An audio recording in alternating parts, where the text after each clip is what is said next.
So over here, you can see that I am inside a meeting right now.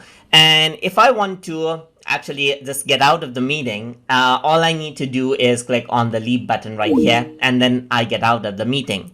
But if there are other members in the meeting itself, then the meeting does not end for them. So you can see that the join is still available right here. You can click on join to get back onto that particular meeting. So I'm just going to go around and click on join now right here, and you can see that I joined in back to the meeting right here.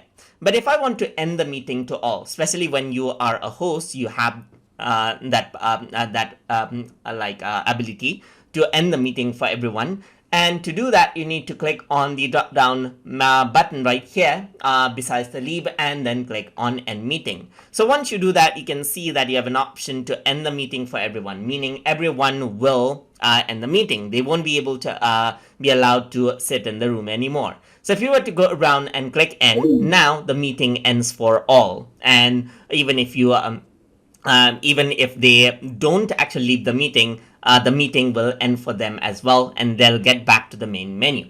So that is how you can end the meeting for everyone in Microsoft Teams. So I hope you guys learned something as always. And as always, please like, comment, share, and subscribe.